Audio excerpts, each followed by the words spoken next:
दोस्तों, आज हम बात करने जा रहे हैं कि महाभारत में सबसे बड़ा विश्वासघात किसके साथ हुआ था। तो वह नाम है द्रौपदी, जिसके साथ महाभारत का सबसे बड़ा विश्वासघात हुआ था। यह केवल किसी स्त्री के अपमान का प्रश्न नहीं था, बल्कि यह पूरे समाज की आत्मा पर लगा वह कलंक था जो युगों तक मिट नहीं पाया। द्रौपदी कोई साधारण स्त्री नहीं थी। वह एक राजा की पुत्री थी। वह अग्निकुंड से उत्पन्न हुई थी। वह पांचाल नरेश द्रुपद की पुत्री थी। उसके साथ विवाह करने के लिए अर्जुन जैसा महान धनुर्धर स्वयंवर में आया था और भाग्य ने उसे 5 पांडवों की पत्नी बनाया।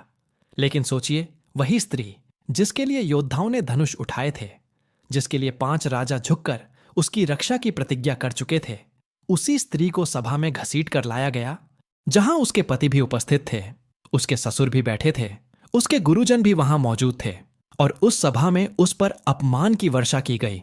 सबसे बड़ा विश्वासघात जब हुआ, जब युधिष्ठिर ने अपनी पत्नी द्रौपदी को जुए में दांव पर लगा दिया। सबसे दुखद क्षण तब आया जब द्रौपदी ने धर्मसभा में यह प्रश्न पूछा कि जिसने स्वयं को हरा दिया वह मुझे कैसे दांव पर लगा सकता है। पर वहां उपस्थित भीष्म जैसे महापुरुष, जो प्रतिज्ञाओं के लिए पूजे जाते थे, उस समय धर्म के अर्थ को स्पष्ट करने में असमर्थ दिखाई दिए। द्रोणाचार्य, जो धर्म और नीति के प्रवक्ता माने जाते थे, मौन खड़े रहे। विदुर ने अवश्य विरोध किया, लेकिन उनकी बात को अनसुना कर दिया गया। और सबसे बड़ा अपमान तब हुआ जब दुशासन ने द्रौपदी के बाल पकड़कर घसीटते हुए सभा में ले आया और उसके चीरहरण का प्रयास किया। क्या यह किसी स्त्री के लिए केवल व्यक्तिगत पीड़ा थी? नहीं, यह पूरी मानवता, पूरी संस्कृति पर प्रहार था। द्रौपदी ने विश्वास किया था कि उसके 5 पति हैं, उसके ससुर धर्मराज हैं, उसके गुरु विद्वान हैं, वहां आचार्य हैं, पितामह हैं, किंतु उस क्षण उसे लगा कि वह अकेली है, और वही सबसे बड़ा विश्वासघात था। श्री कृष्ण ने भले ही अपनी कृपा से उसे बचा लिया, लेकिन वह अपमान, वह पीड़ा क्या केवल चीर से ढक जाती? नहीं, वह आग बनकर महाभारत के युद्ध तक जलती रही।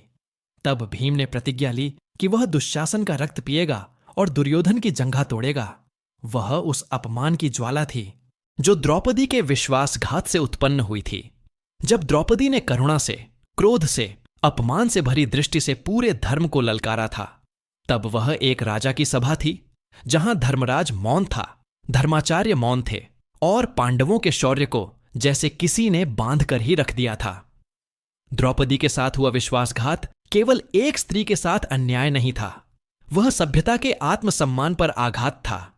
और यही कारण है कि महाभारत का सबसे बड़ा अपराध और सबसे बड़ा विश्वासघात द्रौपदी के साथ हुआ। उसकी उस आस्था के साथ हुआ जो उसने धर्म पर, अपने पति पर, अपने परिवार पर और पूरे समाज पर रखी थी। वह आस्था टूट गई थी, और जब किसी स्त्री का विश्वास टूटता है तो इतिहास टूटता है, सभ्यताएं टूट जाती हैं। और महाभारत उसी टूटी हुई आस्था का परिणाम था।